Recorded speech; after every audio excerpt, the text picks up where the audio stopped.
All right, let's look at the last part of chapter 4. We have acids and hydrates to go through. Identifying acids. Acids, um, they begin with a hydrogen. First element in the formula is a hydrogen. We have two types then. We have binary acids, so it's hydrogen plus one other nonmetal. Hydrogen is always going to have a +1 charge in an acid, so we need an anion or a negatively charged ion for it to bond to. So something simple like HCl, hydrogen chloride in the gaseous form, but when it's dissolved in water, it becomes hydrochloric acid. So that's one type of acid. The other type are what's called the oxyacids. Those polyatomic ions that we memorized earlier, we start out with one of those, say the NO3, and it has a -1 charge. So to balance that -1 charge out, we would need one hydrogen to bond to it.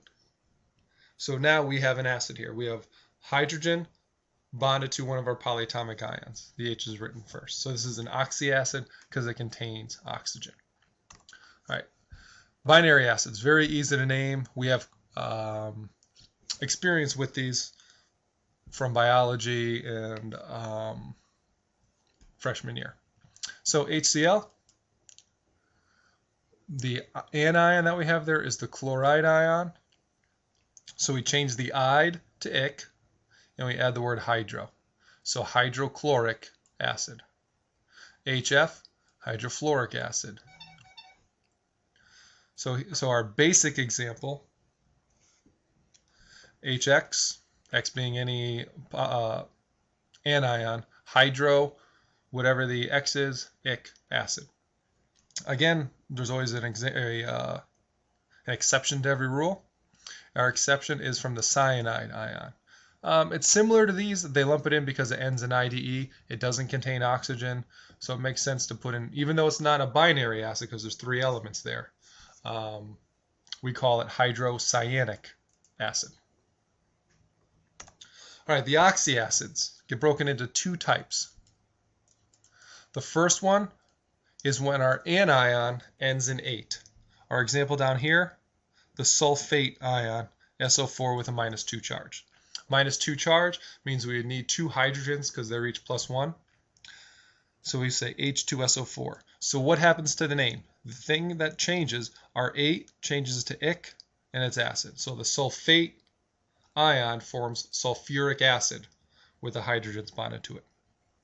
We haven't talked about this, but if we take 1 oxygen away from this, we now have the sulfite ion. So we've lost 1 oxygen. Could be taken away when it was formed. Maybe there wasn't enough oxygens around. It just formed SO3. Still a -2 charge. So if we link up 2 hydrogens with that, we get H2SO3, which is sulfurous acid. Again, the difference here is the number of oxygens. It doesn't matter so much if there's 4 or 3 or 2 even. What matters is the name of the polyatomic ion. If it ends in 8, it's going to form some ic acid. If it's an ite, ends in ITE, it's going to form us acid. All right, this is a pretty busy kind of map here. We have 3 types of compounds. We have ionic compounds up here.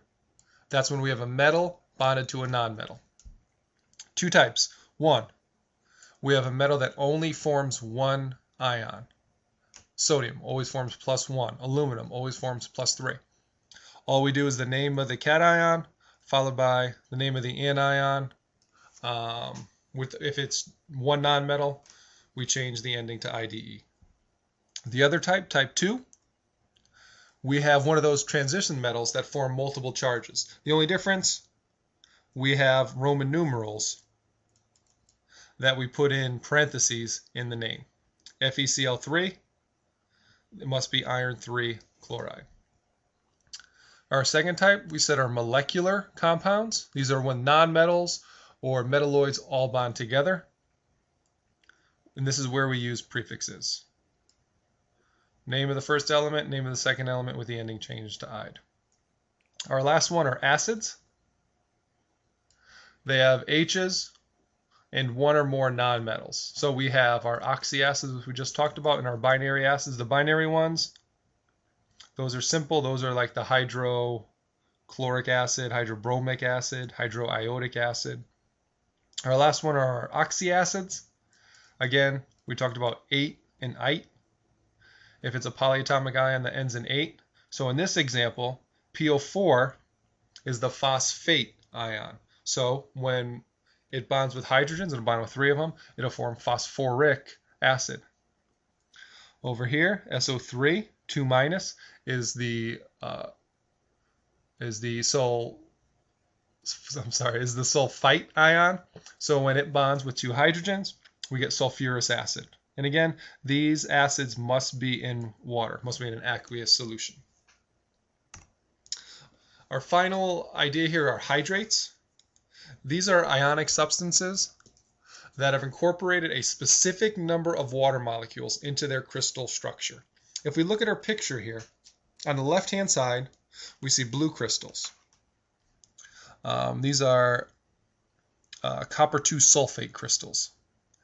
But what they have on this side are they have 5 water molecules attached to every CuSO4.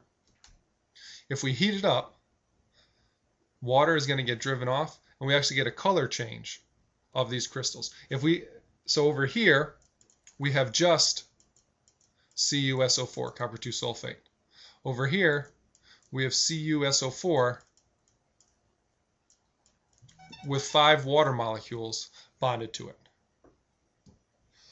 So again, when we heat it up, the 5 water molecules evaporate or boil away, and we're left with just CuSO4. If we left this right-hand side, the CuSO4, open to the air, over time it'll turn back to the hydrate. It'll absorb water from the air.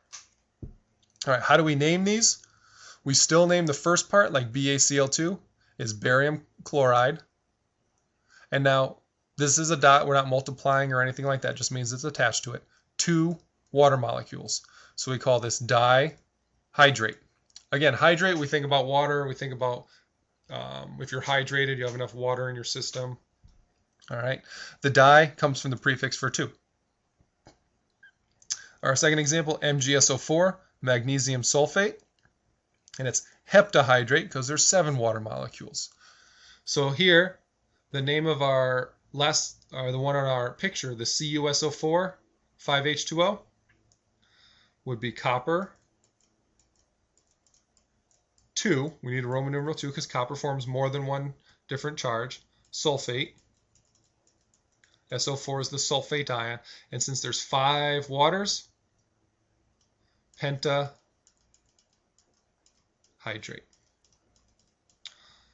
All right, and that does it for chapter